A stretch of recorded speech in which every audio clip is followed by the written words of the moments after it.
Assalamualaikum warahmatullahi wabarakatuh. Kali ini kuliah kita dengan topik alergi makanan dan intoleransi makanan. Sebagai definisi, alergi makanan adalah kumpulan gejala dan tanda akibat alergen yang terdapat dalam makanan serta menimbulkan reaksi imunologis menyimpang berupa proses inflamasi, reaksi cepat dan lambat, bahkan juga merupakan proses inflamasi kronis yang kompleks. Definisi lain menyatakan bahwasanya alergi makanan itu didapat apabila seseorang itu memiliki sistem imun yang overreaksi terhadap beberapa bagian protein. Ya, umumnya alergen itu adalah protein pada makanan seperti pada kacang-kacangan, pada telur, pada susu yang umumnya mengandung alergen. Gejala dari alergi itu biasanya timbul cepat, seperti misalnya termasuk sesak napas, mual, muntah, adanya pembengkakan, dan bisa juga terjadi kolaps. Reaksi terhadap makanan dapat dibagi menjadi reaksi alergi atau imunologis dan reaksi non-alergi atau non-imunologis. Reaksi alergi dapat dibagi lagi menjadi reaksi langsung. Di sini berperan adalah imunoglobulin E, dan reaksi tertunda yang tidak diperantarai oleh imunoglobulin E. Patofisiologi dan peranan imunoglobulin E. Kegagalan tubuh untuk mentoleransi suatu makanan merangsang imunoglobulin yang memiliki reseptor pada sel mast, basofil, makrofag, monosit, limfosit, eosinofil, dan trombosit dengan afinitas yang rendah. Ikatan imunoglobulin E dan alergen makanan melepaskan mediator histamin, prostaglandin, dan leukotrin, menimbulkan vasodilatasi, kontraksi otot polos, dan sekresi mukus, sehingga timbullah gejala reaksi hipersensitivitas tipe 1. Sel mast yang aktif akan melepaskan juga sitokin berupa peran pada reaksi hipersensitivitas tipe 1 yang lambat.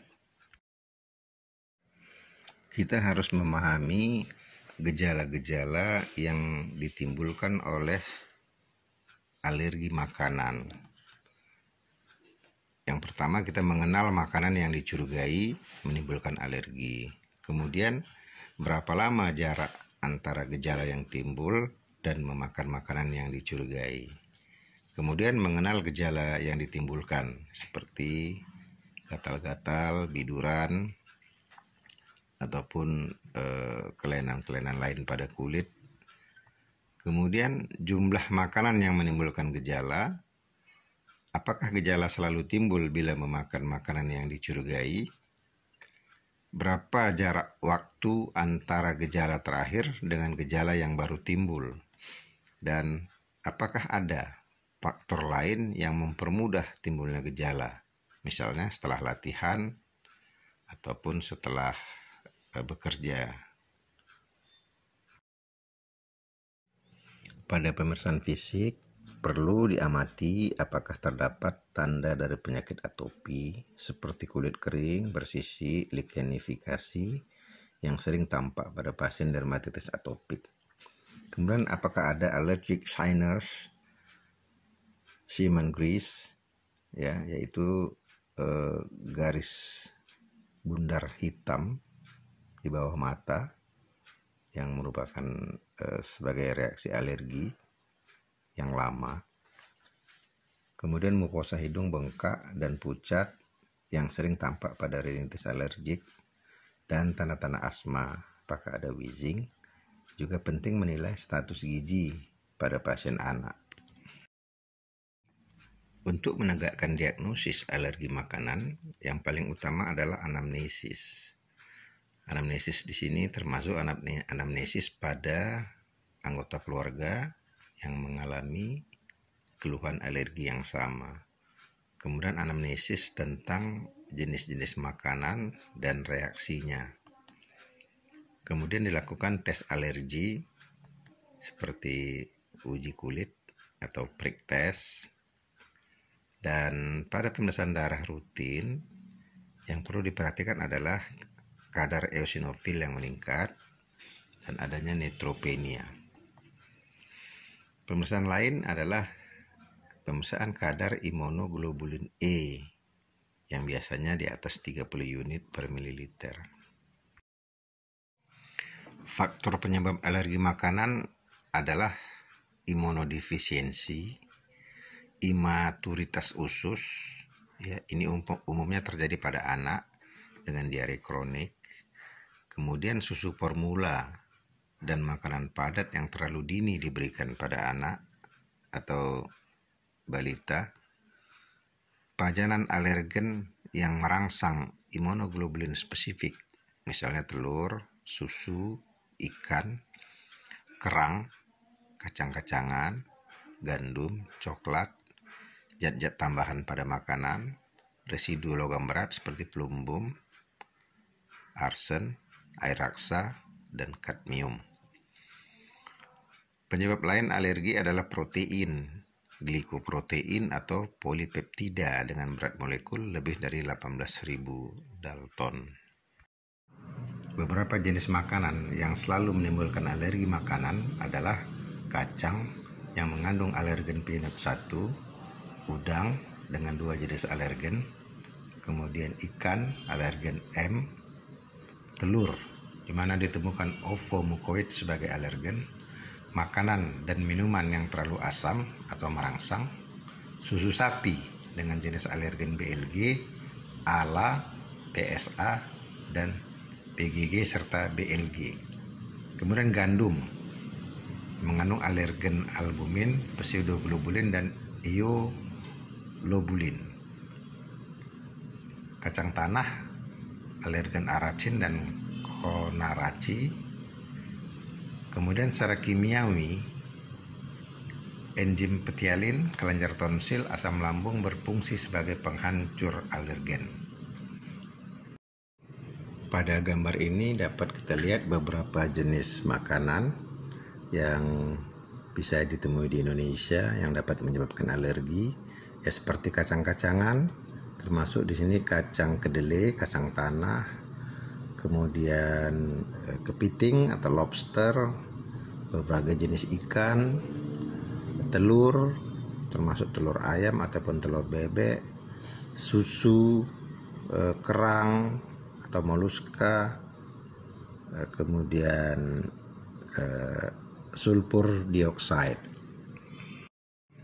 Penanganan atau manajemen alergi makanan antara lain kenali jenis makanan penyebab dan hindari, tentunya dengan anamnesis yang cermat.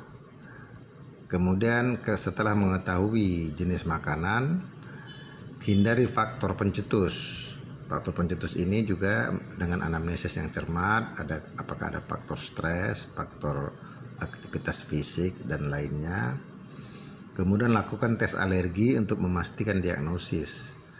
Bisa yang selalu dilaksanakan dengan prick test atau tes kulit, diet makanan yang sesuai dan seimbang, obat-obat anti alergi. Di sini bisa kita pilih seperti obat chlortrimeton atau CTM, bisa juga jenis cetirizine.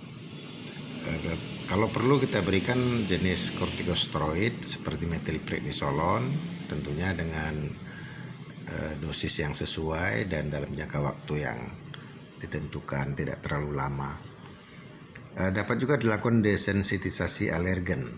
Tentunya ini perlu penilaian terhadap pasiennya sebelum dilakukan desensitisasi. Hindari zat tambahan pada makanan. Kita ketahui ada berbagai zat makanan yang acap ditemukan seperti pengawet, pewarna, penyedap.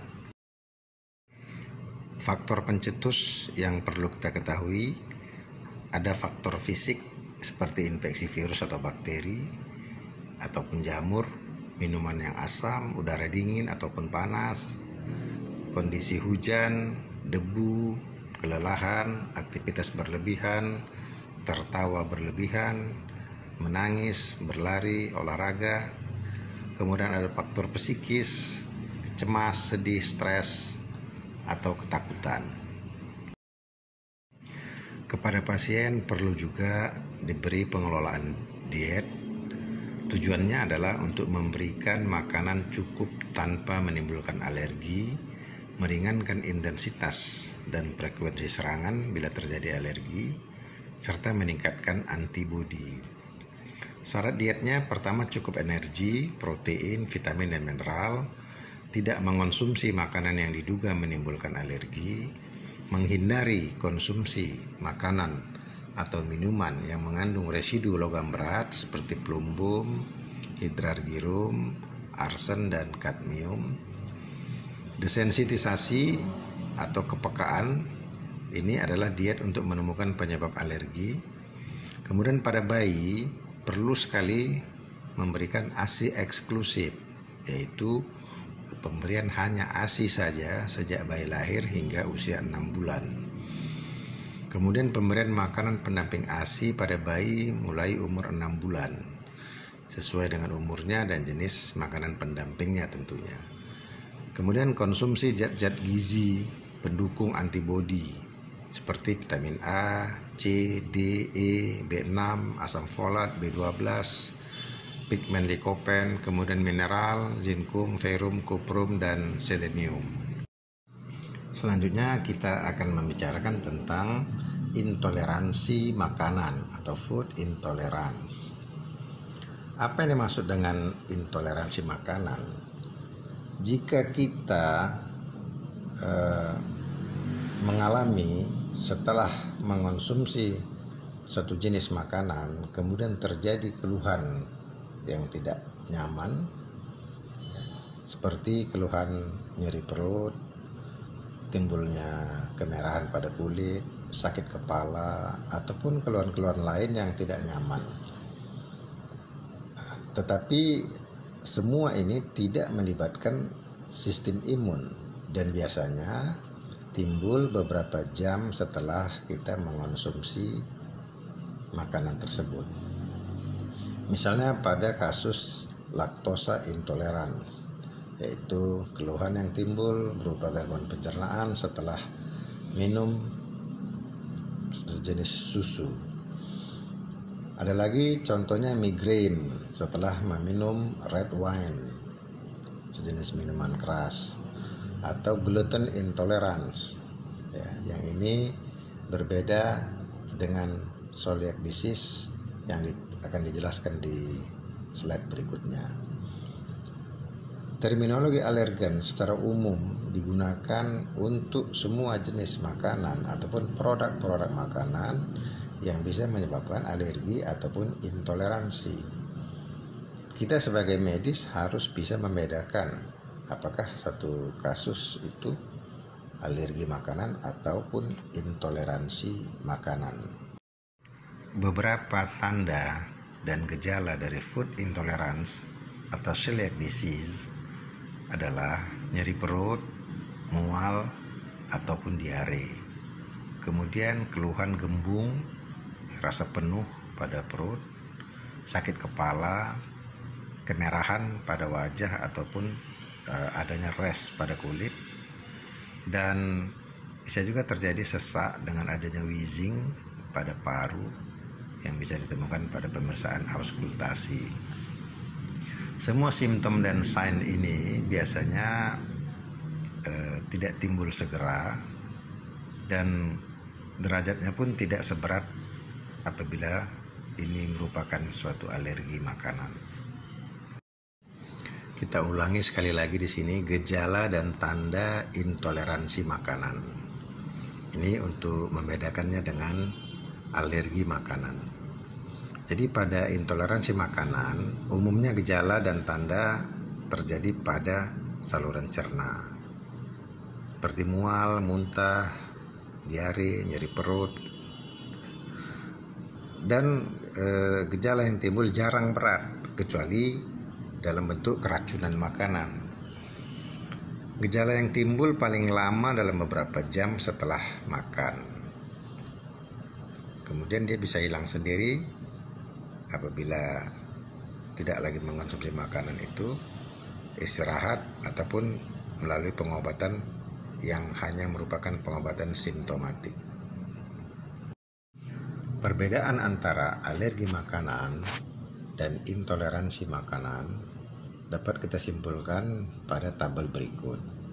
Nah, pada tabel ini bisa kita lihat antara intoleransi makanan dengan alergi makanan yang immediate IgE reaction serta alergi makanan yang non IgE reaction.